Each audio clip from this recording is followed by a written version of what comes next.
L'actualité économique du continent africain décryptée par nos consultants, c'est bien sûr dans votre magazine économique Éco-Débat et c'est toujours un plaisir pour moi de vous retrouver. Bonjour à tous et particulièrement un bonjour spécial à tous ceux qui nous suivent depuis Libreville, Lomé et Accra et qui nous envoient des messages et des informations économiques très intéressantes de leur pays en dessous des vidéos replay des émissions passées sur notre site internet mediantv.com. Et justement, la situation macroéconomique qui prévaut au Ghana actuellement, en Tunisie et dans certains pays du continent. On aborde aujourd'hui l'épineuse question de la dette extérieure des pays africains. En parallèle à la dette publique domestique, la dette extérieure de l'Afrique subsaharienne représentait 700 milliards de dollars en 2021. Si l'on y inclut les pays du Maghreb, celle-ci frôle les 1000 milliards de dollars. Quel impact cette dette peut-elle avoir sur la croissance économique et le développement du continent? Pour analyser la question avec nous ici en studio, M. Serge Patrick de Souza, vous êtes consultant politique, analyste en études de projet aussi. Merci d'être avec nous. C'est un plaisir, M. Soumaro. Et avec vous dans ce studio, M. Soumaro Amidou, chef d'entreprise. Merci en tout cas d'avoir accepté notre invitation. Merci de l'avoir invité. Nous sommes très ravis de nous trouver sur votre plateau. Alors, messieurs, ces dernières années, on parle beaucoup du boom de la dette extérieure, en tout cas du continent africain, des pays africains. Comment est-ce que cette dette extérieure, d'abord, peut-elle induire un développement social, économique sur le continent pour que nos autorités aillent autant puiser à l'extérieur, M. de Souza? Déjà, il faut savoir pourquoi est-ce qu'on emprunte. Parce qu'en fait, la dette, pour utiliser des thèmes simples, c'est le fait d'emprunter de l'argent pour pouvoir régler un problème qu'on a et dont on ne dispose pas des ressources pour pouvoir les régler.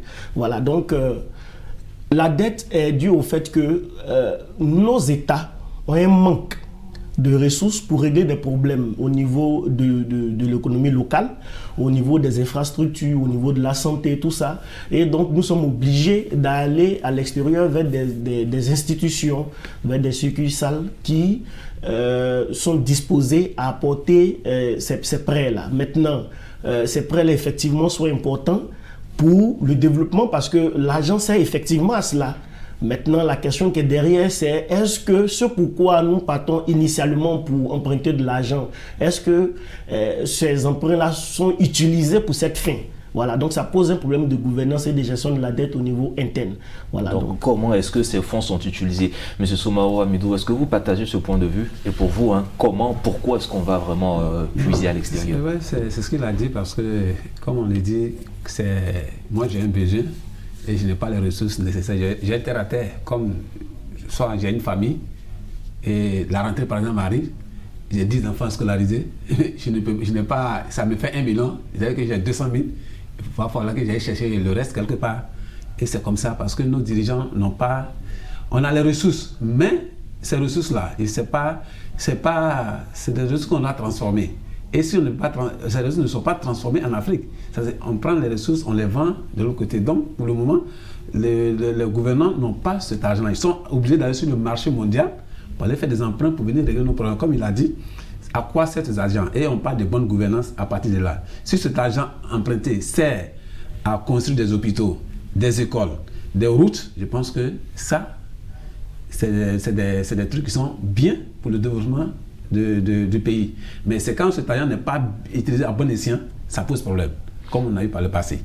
Alors justement, quand vous analysez un peu la trajectoire de tous ces pays au niveau de l'Afrique de l'Ouest principalement, est-ce que vous pensez que les fonds qui ont été, que les autorités sont allées chercher, est-ce que vous pensez que cette dette vraiment méritait d'être là? Est-ce que vous sentez tout ce qui devait être fait avec ces fonds?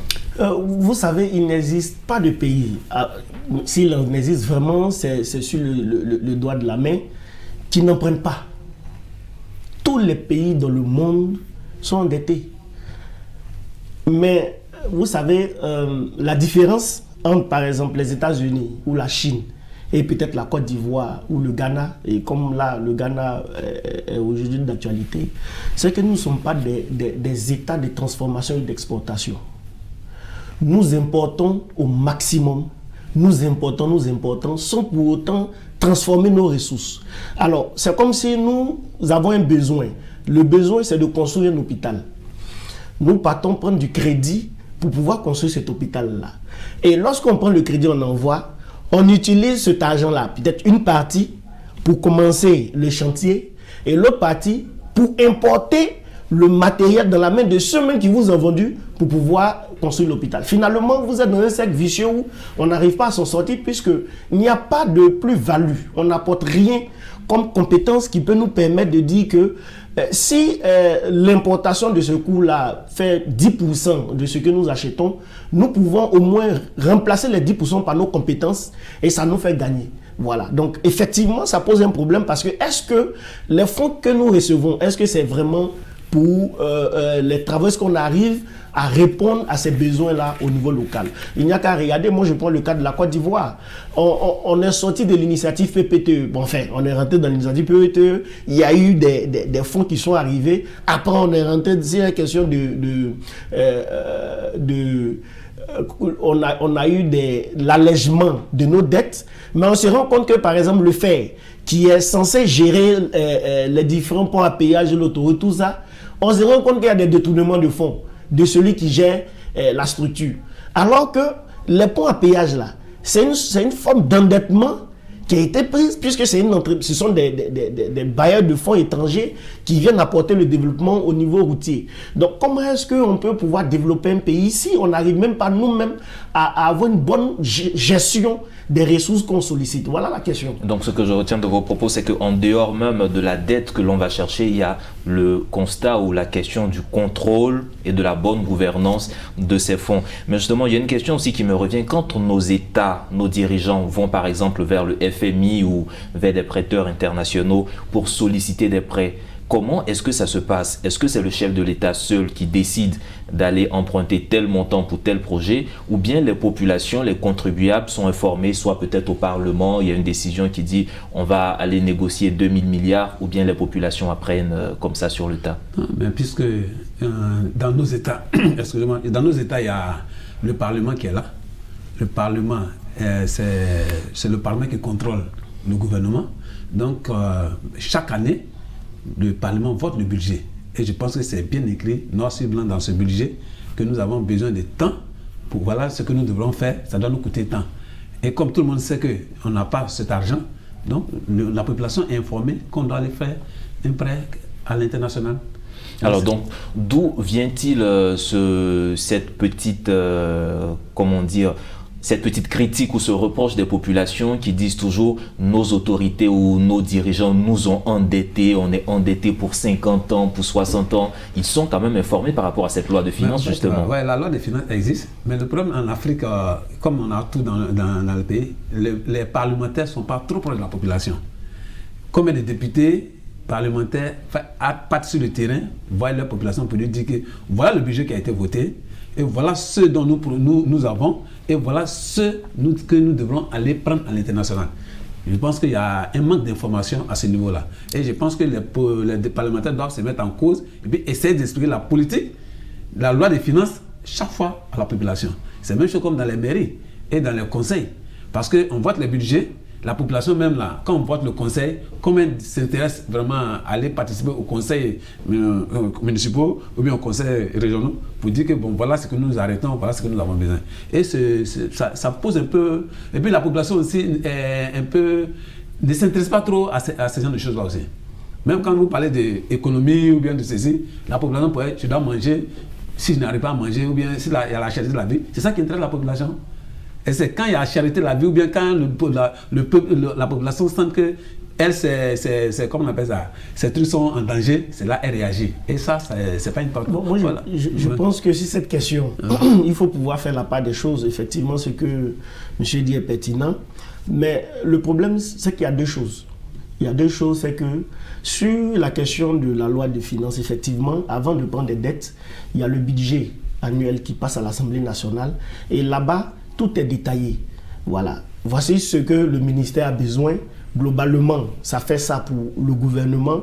Et à l'intérieur, voici ce que nos recettes, quand on parle des recettes, on parle des impôts et tout ce qui nous pouvons récolter comme fonds en Côte d'Ivoire. Et voici ce que nous allons demander comme dette, ce que ça représente. Généralement, on est autour de 50%, 60%. Mais en ce qui concerne les populations notamment en Côte d'Ivoire, parce que c'est le pays que je connais le mieux, il y a une instrumentalisation de la communication qui est faite autour de la question de la dette. Les choses sont présentées comme si la dette, c'est ce qui est, c'est anormal. Alors qu'en réalité, il faudrait comprendre bien les choses. Lorsque nous sommes dans un état et que la communication est faite avec beaucoup d'honnêteté, avec beaucoup d'ouverture, on va comprendre que le problème, ce n'est pas l'endettement. Le problème, mais c'est comment on utilise l'endettement pour effectivement amorcer le développement et passer peut-être d'un état qui est seulement ultra consommateur à un état producteur et exportateur. Voici le mécanisme. Je pense que la Chine, il y a moins de 60 ans, la Chine était quand même carrément sous-développée. Mais lorsque la Chine s'est lancée dans le processus par l'aide des États-Unis ou des institutions internationales, mais la Chine s'est tout de suite tournée vers quoi? Vers la transformation. Voilà. Et donc la question qu'on se pose, c'est mais à quand nous allons changer de modèle économique? Quand on parle de modèle économique ici, je veux parler de la structuration de notre économie. Si notre économie est essentiellement intravertie, donc c'est seulement on consomme, sauf pour produire des richesses, exploiter nos ressources, de sorte à ce qu'en dehors, on puisse, sur le marché international, on puisse proposer des choses, des compétences. Si on n'arrive pas à faire cela, il aura toujours ce poids-là. Parce qu'en fin de compte, le surendettement, c'est qu'on doit l'argent, mais comme on ne peut pas vendre pour engranger des richesses, on va aller prendre crédit ailleurs pour venir rembourser tel crédit, et puis on est toujours dedans. Voilà, c'est ça le problème. Voilà. Nous sommes dans un cercle vicieux, mais permettez-moi de me retourner vers vous, parce qu'à l'entendre, au-delà de la transformation pour pouvoir produire davantage de richesses, on a vu deux exemples, en tout cas sur le continent, peut-être pas de bons exemples, mais deux exemples, peut-être aussi de bons exemples, on ne sait pas, vous nous direz. On a eu le cas de la Côte d'Ivoire où pendant une certaine période, les autorités qui étaient en place avaient décidé de faire ce qu'elles avaient appelé un budget sécurisé pour éviter d'aller emprunter davantage à l'extérieur. On a le cas du Rwanda qui s'est vraiment pas refermé sur lui-même, mais s'est concentré sur ses potentialités pour aujourd'hui être vraiment un exemple en matière de transformation sur la place continentale. Est-ce que vous pensez que ce sont des exemples qu'il faut répéter? Oui, je pense qu'il faut que nos pays se prennent en charge. Parce qu'on ne va pas, comme on le dit, on ne va pas éternellement être allé emprunter. Puisque nous avons des ressources ici. Des budgets qui étaient à 6, on est aujourd'hui à un budget de plus de 11 000 milliards. Mais on a toutes les possibilités ici pour ne même pas aller emprunter de l'argent. Et vous voyez même, chaque pays même dit, venez investir, venez investir. Quand on vient investir quelque part, si les États-Unis viennent investir, la France vient investir, les Chinois sont là, tout le monde est là, ça veut dire qu'il y a des potentialités ici, il y a des ressources ici. Et ça peut nous permettre quand même de prendre l'envol. Comme il a dit, je pense que c'est des éléments qui doivent être faits. On doit faire la transformation. Au lieu d'importer, on doit pouvoir exporter maintenant. Et ça va beaucoup nous aider. Je reviens vers vous, les budgets sécurisés ou surtout la transformation locale avec le cas du Rwanda. On prend des décisions, des politiques économiques en fonction de la situation qu'on vit. Le budget sécurisé, c'était bien réfléchi, mais c'était dans une période bien définie. Mais on ne veut pas poursuivre le budget sécurisé sur le long terme. Là, on était dans une situation quand même de crise. Et effectivement, il fallait choisir un mécanisme d'un point de vue politique pour pouvoir se protéger soi-même économiquement et gagner du temps dans les négociations de sorte à ce que la crise puisse vraiment finir. En fait, c'est dans ce contexte-là. Et c'était vraiment bien réfléchi. Mais cette stratégie-là ne peut pas être efficace sur le long terme parce qu'on ne peut pas seulement protéger l'économie. Le monde est fait de sorte à ce qu'il faut des échanges. Lorsque quelqu'un apporte quelque chose, il faut aussi lui donner. Et c'est ça la base de l'économie, l'échange. Et donc, vous voyez le Rwanda, vous avez donné l'exemple. Mais l'élément clé du Rwanda, c'est quoi? C'est la transformation. Le Rwanda fait l'effort de pouvoir apporter de la valeur ajoutée à ce qu'ils ont déjà. Voilà. Et c'est la transformation. On a vu, après l'indépendance en 1960, on était dans une culture artisanale. Et à un moment donné, on commençait progressivement à aller dans une culture motorisée. De sorte à ce que, à une certaine période, peut-être 20 ans, 30 ans, on va aboutir maintenant à la transformation parce que c'est un processus. Moi, je connais par exemple une structure au nord, à Féké, ADRT. C'est une ONG par exemple qui, pendant 2 ans aujourd'hui, essaie de passer de la version artisanale de la production du riz à la version industrielle. c'est quand même étonnant de voir que la Côte d'Ivoire consomme le riz. Mais le riz représente, si je veux dire, 80% de la consommation en Côte d'Ivoire. Et on prend le riz pour faire de la boisson. Puis on importe le riz. Ça veut dire que déjà on n'en a pas assez pour nous-mêmes, pour consommer nous-mêmes. On importe. Et puis au lieu d'utiliser ça pour la consommation directe, on pense ça pour faire de la boisson. Mais vous voyez que derrière, il y a toute une éducation qui doit se faire et qui doit s'accompagner. Et c'est ce qui est important. Et c'est ce qui pose le problème. Donc, il faut réévaluer le système économique dans lequel nous sommes. Aujourd'hui, le gouvernement en place essaie quand même de faire des ouvertures. On a des centrales, ils essaient d'élargir le secteur. On a vu dans le secteur de la communication, à l'époque, c'était quand même monopolisé par un groupe. Aujourd'hui, c'est diversifié, c'est ouvert. Donc, peu à peu, on a vu, il y a une autre usine de transformation de ciment qui est née il y a moins d'1 an. On voit une entreprise, une usine qui va faire l'assemblage de véhicules. Bon, on progresse au fur et à mesure, mais pour un État comme la Côte d'Ivoire, où on dit avec la croissance économique, là encore il faut expliquer. La croissance, oui, c'est vrai, mais bon, il faut expliquer après. Mais pour un pays comme la Côte d'Ivoire, on parle de cette croissance. Pourquoi est-ce qu'on ne transforme pas réellement nos ressources? Voilà. Alors justement, c'est un peu vers là que va tendre ma prochaine question. C'est de savoir justement cette dette.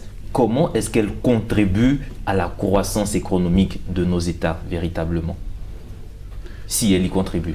Oui, mais c'est ce qu'on vous a dit. Si je prends le cas de la Côte d'Ivoire, la dette aujourd'hui, quand tu sors du pays, tu vois tout le pays en chantier. C'est grâce à ces dettes-là, à ces dettes. Parce que même la ville d'Abidjan, aujourd'hui, on a des problèmes pour circuler parce que le pays est en chantier, elle contribue à la croissance économique.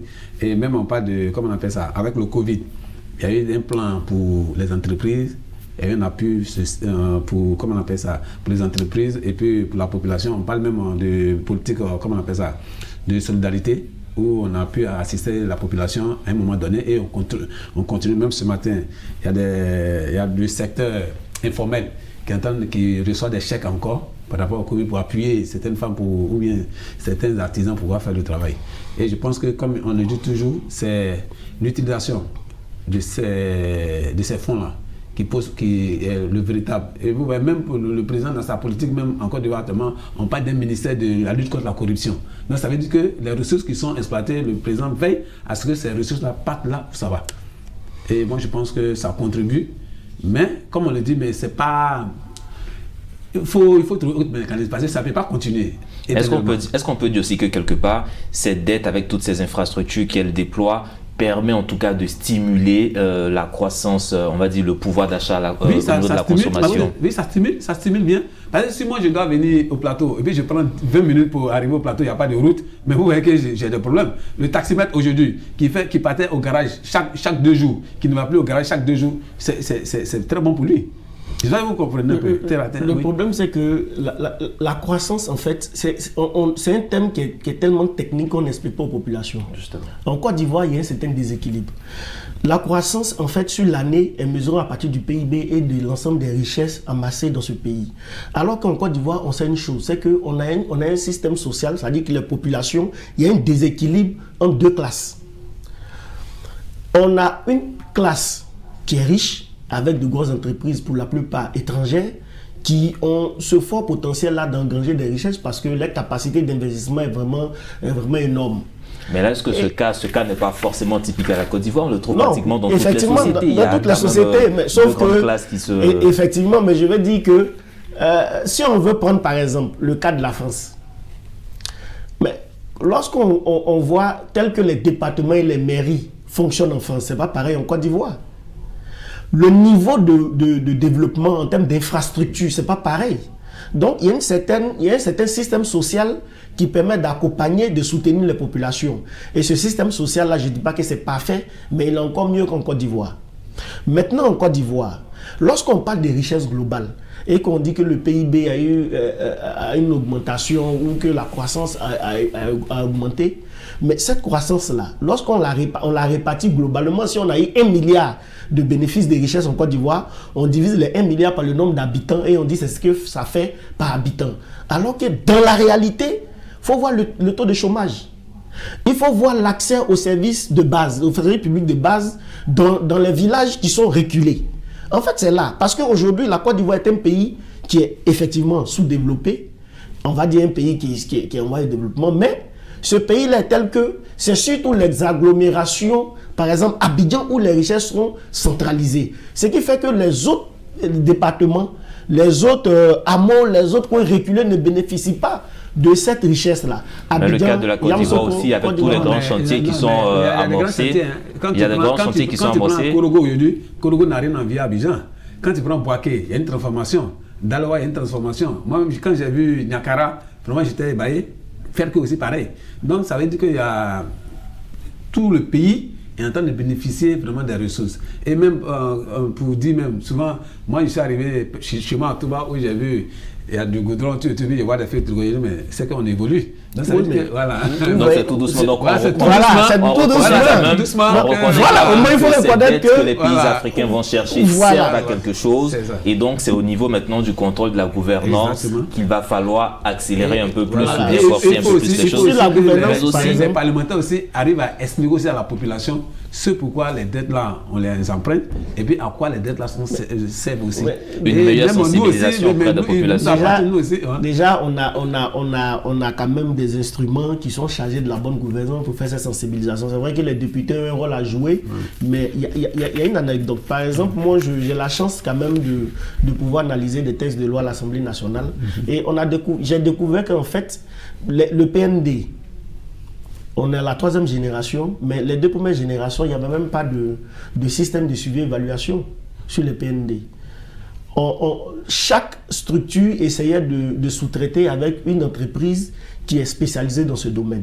Mais on ne peut pas, à un moment donné, où on amorce le développement, ne pas mettre en place une structure, je vais dire étatique, qui est capable d'évaluer les politiques et la gestion de ces ressources. Il n'y a qu'il y a 2-3 mois qu'une loi est passée pour vraiment institutionnaliser ce cadre-là, parce que dans la loi, l'État même a reconnu que c'est aussi un dysfonctionnement qui fait que les travaux n'évoluent pas et les résultats, on n'arrive pas à voir les résultats. Voilà, donc ça c'est un élément, c'est une information que je donne pour dire qu'effectivement, il y a cette situation-là, mais en même temps, les questions des députés, je finis par là pour dire que, excusez-moi, mais prenez à l'Assemblée nationale, si on a 100 députés, 90% de ces députés-là, ils n'ont pas, ça dit qu'ils sont là-bas parce qu'on les a choisis. Mais pour représenter les populations, pour représenter les peuples. Ils ne maîtrisent même pas ces questions-là. Quand il va à l'Assemblée nationale, il y a combien de personnes qui vont, combien de députés qui vont effectivement au débat? Il y en a, on n'a pas toutes ces informations, donc on ne pourra pas approfondir la question. Mais déjà, en tout cas, sur cette question de la dette, en préparant cette émission, on a vu en tout cas tout ce qui est en train d'être fait au Sénégal, tout ce qui est en train d'être fait au Bénin, tout ce qui se fait actuellement en Côte d'Ivoire. Et on se dit quand même que cette dette extérieure apporte à nos États. Mais il y a une chose peut-être sur laquelle on va terminer. Vers qui est-ce que nos États ont tendance à aller ces dernières années pour emprunter? On entend beaucoup parler de la Chine, on entend le FMI qui... Vous voyez, je vous explique.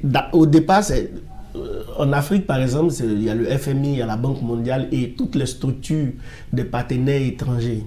Pourquoi on cite la Chine? Parce qu'en fait, les dettes peuvent se voir à 2 niveaux. Il y a la dette qui vient sous forme de monnaie, donc c'est de l'argent qu'on donne. Il y a des dettes qui viennent sous forme de compétences. Par exemple, je construis un stade, mais en échange, voici ce que je vais avoir sur telle période. Parce qu'on n'a pas les moyens pour construire le stade. Et aujourd'hui, la Chine essaie dans sa politique d'ouverture avec la route de la soie, se créer un chemin au niveau de l'Afrique subsaharienne, de sorte à apporter leurs compétences et en matière de technologie. Voilà, c'est en cela qu'on dit aujourd'hui la Chine ne donne pas l'argent, mais en termes de compétences, en termes d'infrastructures, la Chine a un ensemble de compétences qui met au service des populations. Maintenant, après, c'est la communication derrière, mais dans le fond, il y a le FMI, toutes les structures traditionnelles, les institutions traditionnelles qui donnent l'argent existent. Mais le monde est dynamique. Non, il y a de nouveaux partenaires qui se créent. Ça crée la dynamique des différentes collaborations entre États ou entre parties. Voilà. Justement, donc on redéfinit un peu les cartes géopolitiques avec ce phénomène de la dette. Oui, bon, c'est ce que j'ai dit, hein, parce que c'est ce qu'il a dit. Il y a les partenaires traditionnels qui sont là, mais avec l'évolution du monde, il y a des partenaires aussi qui s'ajoutent. Parce qu'on pourrait dire à un moment, notre partenaire privilégié, c'était la France. Mais on ne pourrait plus dire que notre partenaire privilégié, c'est la France. Il y a les États-Unis, comme il le dit, il y a la Chine, il y a la Russie, tout. En tout cas, c'est redéfini, quoi. Voilà, ça dépend où on se sent mieux. Ou bien le plus offrant. Comme on le dit, c'est un partenariat gagnant-gagnant. Qu'est-ce que tu me proposes? En retour, qu'est-ce que je gagne? Si je vois que ce que tu me proposes, c'est mieux pour moi, et ce que je te propose, c'est mieux, bon, on fait un partenariat bien en avance. Donc c'est redéfini. Parce qu'on est dans un monde planétaire maintenant. Donc tout est redéfini. Les cartes sont redéfinies au niveau géopolitique. Messieurs, on ne pourra vraiment pas épuiser cette question en 26 minutes ou une demi-heure à peine, mais on retient en tout cas que la dette extérieure des pays africains contribue énormément à la croissance économique de nos États sur le continent. Le débat se poursuit chez vous, mesdames et messieurs. C'est ici que se referme cette émission de Éco-Débat consacrée à la dette extérieure de l'Afrique. Agréable suite au programme sur nos antennes, et vous pourrez retrouver cette émission sur notre site internet www.medientv.com. Agréable suite au programme sur nos antennes.